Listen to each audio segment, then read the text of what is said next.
Welcome to Unseen Whispers. Some stories are meant to be told. Others should have stayed buried. Tonight I bring you 3 terrifying accounts, strange encounters, classified footage, and things that should not exist.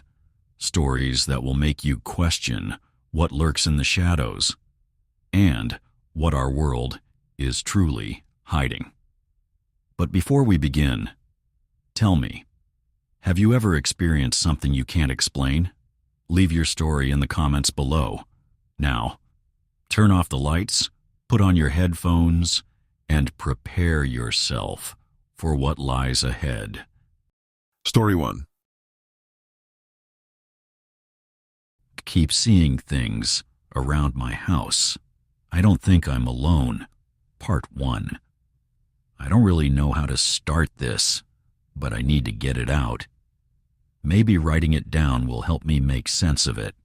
Maybe someone here has been through something similar, because right now, I feel like I'm losing my mind. My wife and I bought this house a year ago. Nothing fancy. Just a simple 2-story in a quiet neighborhood. The kind of place where nothing ever happens. Or at least, that's what I thought. The weirdness started months ago, and at first, it was easy to ignore. You ever set something down, only for it to vanish and show up somewhere completely different? It was stuff like that. Keys, a remote, a mug I swore I left in the kitchen, suddenly on the coffee table. Then the lights. I'd turn them off, only to find them back on. Doors I shut would be open just a crack. My wife laughed it off at first, said I was getting forgetful. Then she started noticing it, too. And last week, it got worse. It was late, maybe midnight.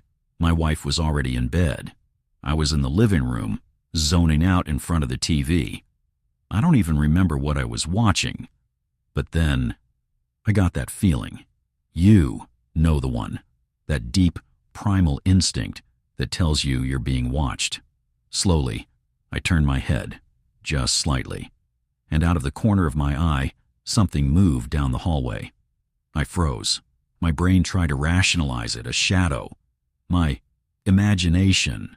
But no, I saw it. It was small, pale, and it moved fast. At first, my brain tried to make sense of it. A baby. But no baby moves like that. It scurried. Not like a toddler, clumsy and slow.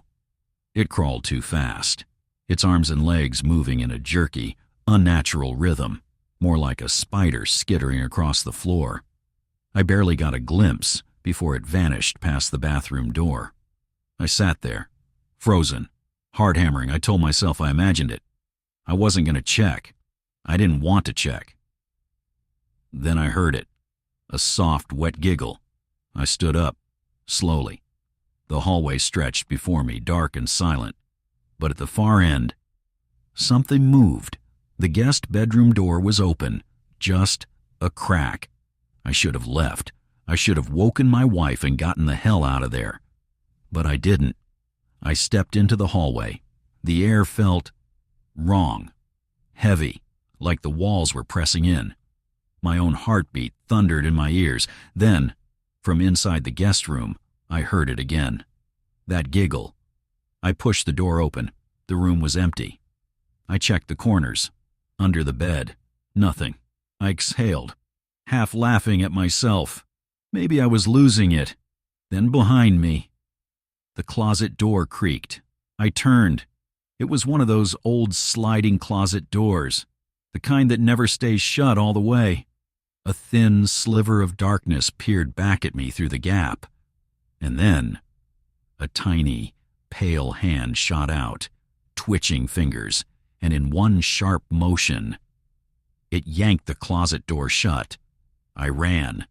I don't even remember how I got back to the bedroom, but suddenly I was there, slamming the door behind me, locking it. My wife stirred, mumbled something in her sleep. I didn't answer. I just lay there, staring at the door, listening. Nothing.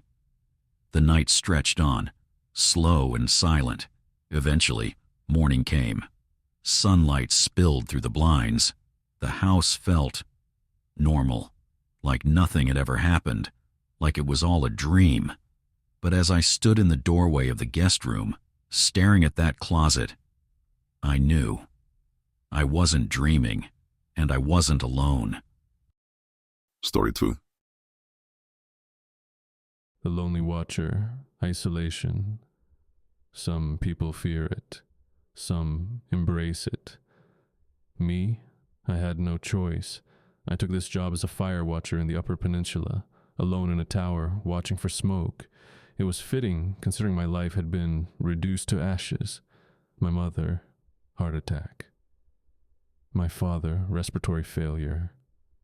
My wife and son, killed by a drunk driver. The universe wanted me alone. It was just me, the forest, and the radio. Days bled into each other, scanning for smoke, reporting campers, reading, eating, sleeping, rinse and repeat.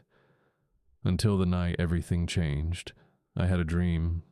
A meadow stretching infinitely in all directions. It was beautiful, but wrong. My gut told me to run, but I had nowhere to go. Then the ground trembled. Water pooled at my ankles. The meadow drowned beneath me. A deep, rumbling laugh filled the air.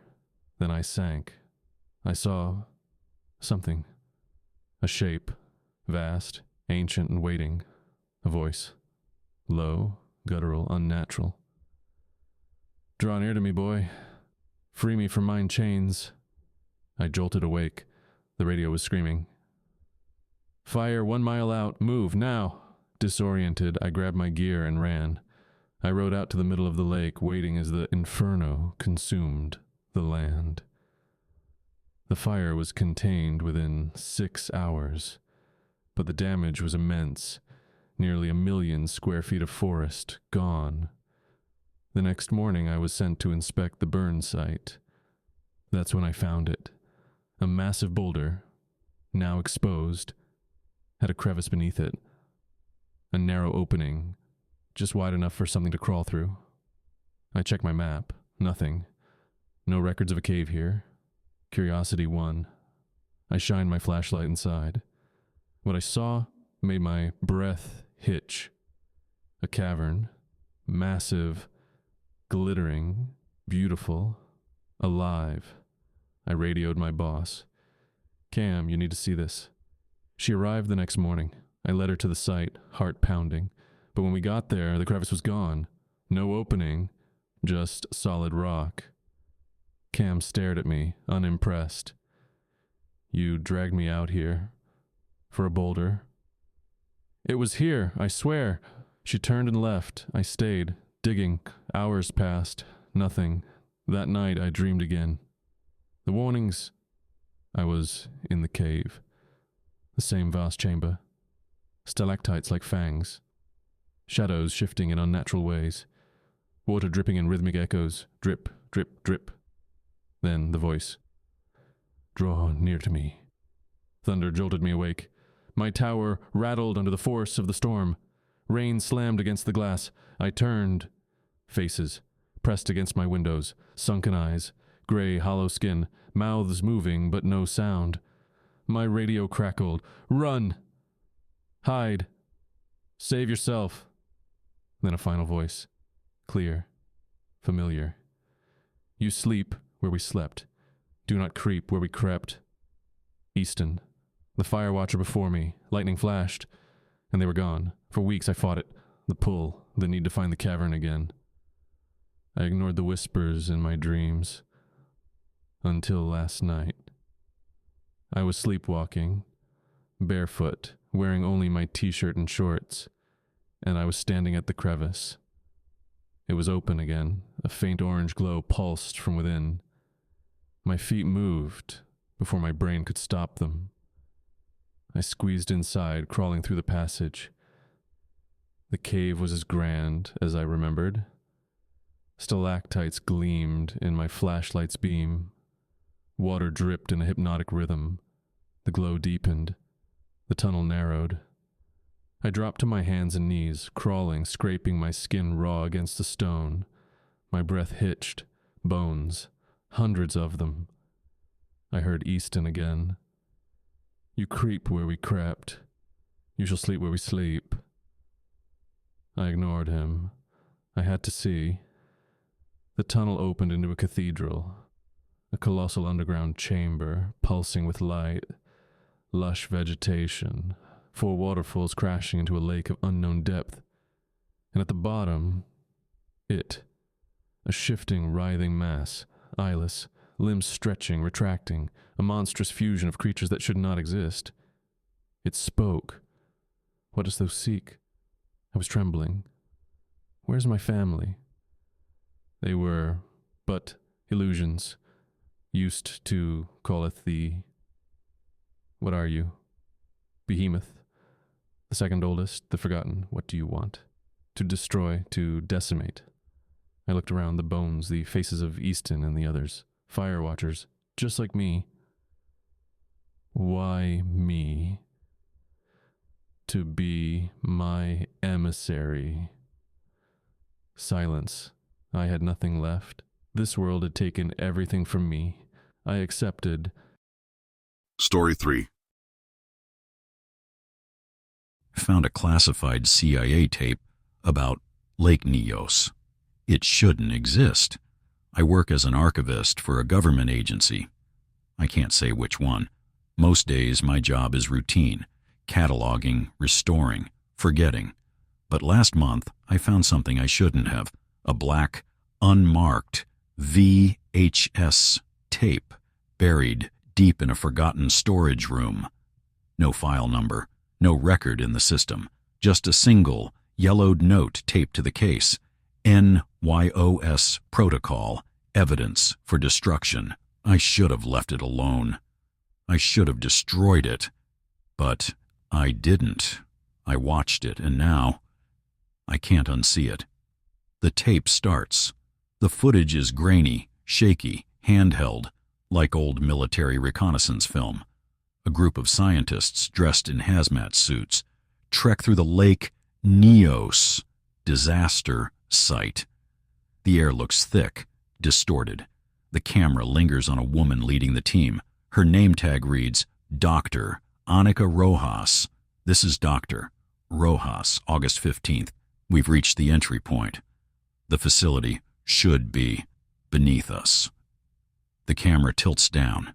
In the dirt, half buried under rock and debris, is a massive steel hatch. Rusted, bolted shut, a relic of the Cold War, untouched for decades. The team forces it open. A gust of stale, pressurized air rushes out. The camera shakes. Then the footage glitches. Inside, the bunker is still powered. Old computers hum. Fluorescent lights flicker. Metal desks are cluttered with papers stamped Top Secret Project NYOS. No one's been here in decades. Then, a noise, a deep, low rumble. The walls tremble. The dust shifts. Oh, God. Someone whispers. The ground vibrates beneath them. The screen cuts to static. Then, screaming. When the footage returns, the camera is locked onto a security monitor. Bodies lie motionless on the bunker floor. Their faces are wrong, frozen, twisted, mouths open in a soundless scream. A voice shrieks off camera. Oh, God. Oh, God. It's happening again. The screen distorts as Dr. Rojas rushes into frame. She's alive. She grabs a black case from a control panel. Then, the bunker shakes violently. A loud hissing sound. The gas is leaking. The video glitches again. The next scene is different. A military helicopter, green-tinted night vision. It hovers over the Lake Nyos crater. 2 men in black fatigues drag Dr. Rojas aboard. She's gasping, clutching the black case to her chest. Then, a voice, male, calm, American accent. Dr. Rojas, you did good work. The package is secure. We'll take it from here. Dr. Rojas looks exhausted, terrified. Her voice shakes. You don't understand. She gasps. "You can't let them use it." Gunshot. A single muffled crack. Dr. Rojas's body jerks forward. The camera trembles as someone drags her to the open helicopter door. The screen lingers, just a second too long, before she's shoved out. A long, endless fall into the black water below. The last scene is a control room, a large seismic map, a different lake, somewhere else in the world, a military-grade keyboard. Fingers input a series of activation codes. Then, a countdown timer appears. It starts to tick down. The screen fades to black. I don't know what I just watched.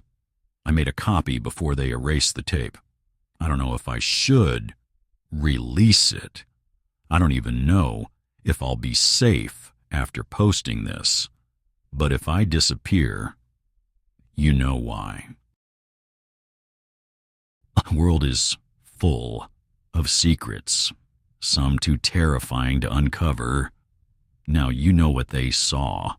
You've heard their stories, but tell me, do you believe them? Or do you think these horrors are still out there, waiting, watching? If you made it this far, you're one of the few who know the truth. Like, subscribe and hit the bell, because there are more whispers in the dark, and trust me, you don't want to miss them. Until next time, stay in the light.